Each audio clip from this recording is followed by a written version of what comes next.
It had been months since Alan Wells had ventured outside his home, a fact that he readily would have acknowledged without any sort of denial or emotion if anyone had been present enough in his life to note it.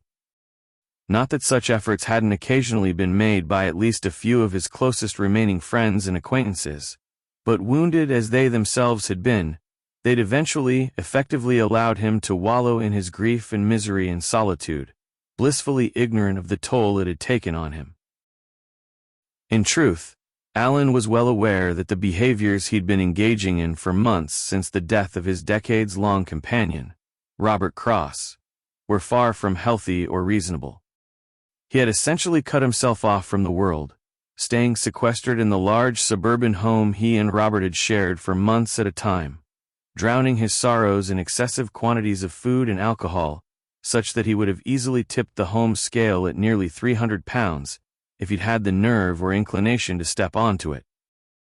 There was a part of Alan that was almost ready to admit what he'd been doing, to acknowledge all the nights when he'd intentionally passed out, fully clothed and flat on his back on the floor, sincerely hoping that he wouldn't wake the next morning, or the times he'd repeatedly staggered up and down the home's grand staircase in a drunken stupor, wishing for a bad step to send him toppling down its length with a broken neck.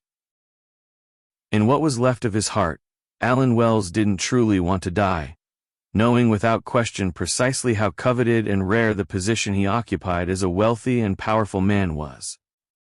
Moreover, he knew beyond question that his friend, the very man he was mourning, would never approve of his actions. Still, devastated as he'd been, it had taken the big man those first few months of pure, sorrowful, and reckless abandon to begin to make such realizations.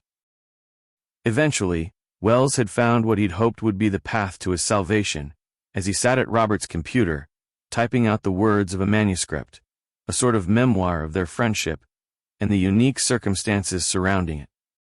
In the beginning, that had been a simple, therapeutic act, a way to purge his soul of all the stains and burdens that had accumulated on and hindered it for various reasons. But by the end, it had become a need, an obsession. When Alan finally finished the book, which he'd simply titled The Big Men, admittedly somewhat delirious from a lack of sleep, he'd immediately printed and mailed several copies of it to his closest friends, with brief, accompanying letters requesting their feedback regarding it. These were exclusively sent to a handful of men such as himself, who he knew beyond question could be trusted to both understand his need to write such a thing, and more importantly, keep the document and its contents absolutely secure and confidential as a matter of course. A few days later, on the 6-month anniversary of Robert's death, Alan received a phone call informing him that Vincent Rhodes, one of the men he'd contacted, had hung himself in his office.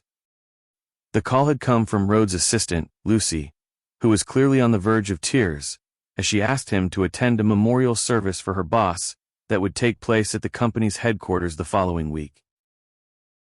Vincent Rhodes had been a good friend to Alan for a long time. As such, the big man was shocked by the fact that the news of his death barely registered in his mind, numb as it remained in the wake of Cross's passing. Still, something in him did stir. It was the same sense of duty and obligation he'd felt when he'd been forced to make similar memorial arrangements for Robert. He thus knew in that moment, perhaps more than most, and certainly more than he wanted to, that there would only be a brief window of opportunity to properly and publicly acknowledge Rhodes' demise and their friendship before the world moved on in its customary fashion. Consequently, Alan responded in the only way he knew he'd be able to live with if his head ever cleared completely.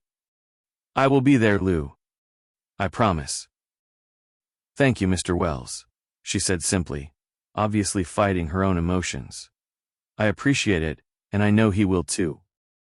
At a loss for words, Alan made a brief syllabic acknowledgement, then hung up his cell phone, returning it to his trouser pocket, as he noted for the first time just how tight his suit pants had become on his legs.